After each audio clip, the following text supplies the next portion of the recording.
Sempre temos uma boa desculpa para falar de Conan por aqui, né?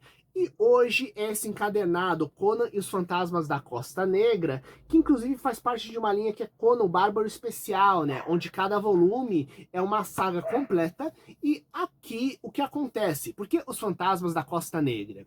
Uma coisa que eu já comentei aqui é as fases pirata do Conan, que inclusive eu tenho um vídeo completo só falando justamente da duologia literária que pegou e foi publicada aqui no Brasil, que se não me engano é de origem argentina, que pega esse conto tão clássico que é a Rainha da Costa Negra, mostrando o Conan como um pirata nas costas da África, transformado numa mega saga, contemplando várias questões do conto do Conan, né? Inclusive virou saga em quadrinhos também, etc. Uma das fases mais famosas, né? Inclusive porque é onde ele encontra o amor da vida dele, que é Belit. Tudo bem, um dos dois amores, mas não vamos entrar no segundo no momento, né?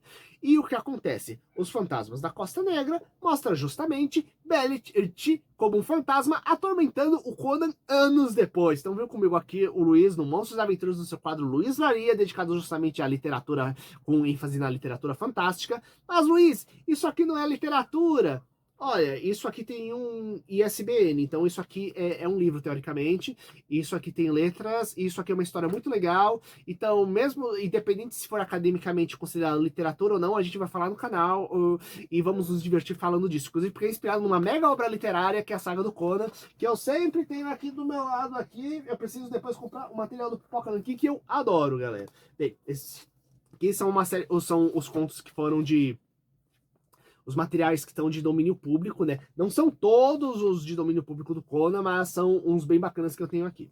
Mas, pois bem, qual é a história justamente, então, do Os Fantasmas da Costa Negra? Aqui temos Conan como rei. E o que significa ele aqui ser rei? Significa que ele tem responsabilidades perante um povo, significa que ele tem que lidar com questões diplomáticas, significa que ele não pode simplesmente sair por aí sem uma escolta e sem disfarce, porque existe muita gente que quer a cabeça dele, sendo adversários de outros reinos, sejam saqueadores, porque não, vamos roubar um rei porque ele é cheio da grana, ou mesmo, vamos pegar esse cara, porque se ele é um rei, a gente pode pegar e vender por um alto preço depois, por um resgate ou para um reino adversário. E o que ocorre? Esse Conan que pegou, conquistou o seu reinado, coloque aqui inclusive se vocês querem que eu fale um pouco da saga, de como Conan conquistou inclusive a coroa dele. Mas enfim, então ele, como rei cansado, com seu aspecto melancólico, ele pega e começa a ter sonhos envolvendo a Belit. E surge uma feiticeira dizendo que, na verdade, o fantasma dela está sendo atormentado por causa de uma força sobrenatural maligna que habita justamente um dos locais por qual eles pegaram e viajaram quando eram piratas, né? E que ele tem que ir lá pegar, destruir, fazer um determinado ato para destruir aquela força maligna e assim libertar a alma da Belit. E de um lado tem o Conan bem, eu devo a Belit, preciso pegar ele ver, e do outro lado, eu não confio em feiticeiro, não confio em magia, você vai ficar sendo vigiada 24 horas aí, sabe? E o que acontece é que ela também tem umas discípulas, essa feiticeira, né? E é bem legal que eles têm uns poderes específicos, uns poderes que são inclusive poderes mentais, que são bem específicos, com regras restritas de como funcionam, né? Que é interessante a gente ver ao longo da trama, né? Já que eles estão disfarçando qual é a verdadeira missão deles desde o começo, né? Então você quer saber qual é a missão deles, porque eles estão lá, e definitivamente como eles vão se resolver, já que as feiticeiras vivem tretando entre si. Então, a treta entre as feiticeiras, a briga entre elas por si só, já gera uma diversãozinha gostosa dentro da história. Além disso, como eu falei, tem toda essa questão do Conan como rei, pegando, embarcando numa aventura, e tendo que resolver tudo pro reino não virar um caos. Inclusive, é desesperador pro conselheiro dele ter que se virar com tudo, né? E ao mesmo tempo, como eu disse, né, ele tem que pegar, achar uma escolta confiável que não queira cortar a cabeça dele, né? Achar um trajeto adequado justamente para pegar e chegar justamente no local que é amaldiçoado, né? O que envolve ele cair em uma outra ilha onde ele vai ter que encontrar os vestígios de uma antiga civilização, como sempre acontece em Conan, e o que envolve também lidar com uma outra força da feitiçaria que começa a ter atrito também com essa feiticeira. Então, essa briga de feiticeiros, na minha opinião, é uma das coisas mais saborosas. E ao mesmo tempo ele vai fazendo tudo, porque do tipo, então, se eu simplesmente larga ela lá, pode ser que eu deixe um fantasma sendo atormentado pro resto da vida. Só que eu não posso sair com total confiança, porque eu posso estar sendo enganado por essa feiticeira, né? E ao mesmo tempo sabe o famoso é bom ter os inimigos, é melhor ter os amigos perto e os inimigos mais perto ainda, pra ficar sempre vigiando eles. Então, essa parece ser meio a política do Conan, porque isso é uma coisa bacana. Conan é simplesmente um bárbaro que vai pegando e destruindo tudo. Ele é um estrategista, tanto que ele consegue se manter na coroa, porque ele é um bom, ele tem uma certa capacidade de administração, por mais que ele odeie o marasmo da política real. Ele sabe dos deveres que ele tem com o povo, e é claro que toda vez que ele vai ter uma desculpa, ele vai querer tentar embarcar numa aventura. Tanto que não deixa de ter essa camada também do tipo, bem, vou ter uma desculpa para fugir dos afazeres reais, sabe? E é bem legal, bem bacana, que quando eles chegam justamente aonde eles querem com a força sobrenatural, né? Temos uma história própria da natureza, daqueles poderes, daquela ameaça, né? E da verdadeira natureza dos feiticeiros.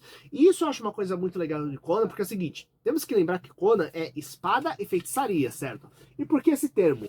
Inclusive, espada é na frente, porque justamente a questão do combate, a questão da luta, a questão dos problemas do humano, o que inclui os combates realmente físicos, os combates mentais, os combates emocionais, são a ênfase da história. E, em segundo lugar, a feitiçaria. Por quê? Porque existe um componente sobrenatural. Componente esse que muitas vezes é de natureza humana, mais do que ter um demônio gigante que está atormentando a aldeia. Normalmente um bruxo ou feiticeiro invocou aquele demônio, ou tem alguém querendo pegar e aproveitar aquela criatura para os seus bens próprios, diga-se de passagem. Seja um feiticeiro que quer aquilo para usar como para dominar a criatura, para dominar o mundo depois, usar como ingrediente numa poção, querendo se aproveitar daquilo, sabe? Então, a questão da feitiçaria, de alguém fazendo bruxaria, encantamentos, é um detalhe que sempre dá um ar legal para as histórias do Conan, né? E o legal é que tem vários estilos de feiticeiro, não tá colocando simplesmente, ó, todos os feiticeiros são do mal, ou todos os feiticeiros são do bem. Não, cada um tem os seus objetivos, né? E alguns vão ir muito pro lado do mal, diga-se de passagem, e outros vão ficar numa força um pouco mais neutra, ou meio do tipo do lado do Conan, ou simplesmente aprenderam a usar magia para poder pegar e tentar se sobreviver naquele mundo que é tão louco, sabe?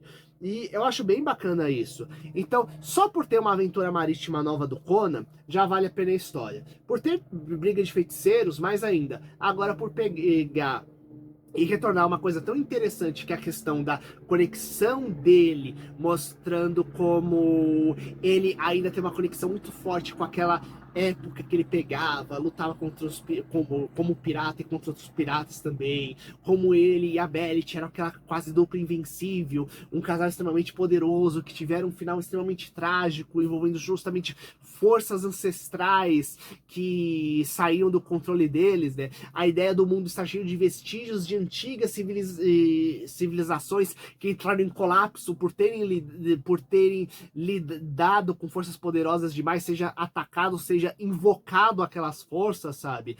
Isso tudo permeia muito o mundo do Conan. Então é tanto uma aventura escapista pra você pegar, relaxar a cabeça com um monte de combate sobrenatural, intriga e tudo mais, né? Ao mesmo tempo, ajuda você pegar e refletir muito sobre a questão, né, de como diferentes tipos de história lidam com a magia de forma diferente, né? Afinal, a magia não deixa de ser uma metáfora dentro do universo do Conan de forças misteriosas que a gente não controla e tenta controlar, né? E até onde quando você tenta controlar elas demais, você acaba sendo destruído por elas, mas você não pode deixar totalmente de lado, né? Porque você acaba tendo um ponto da natureza incontrolável que pode pegar e causar problemas em algum momento.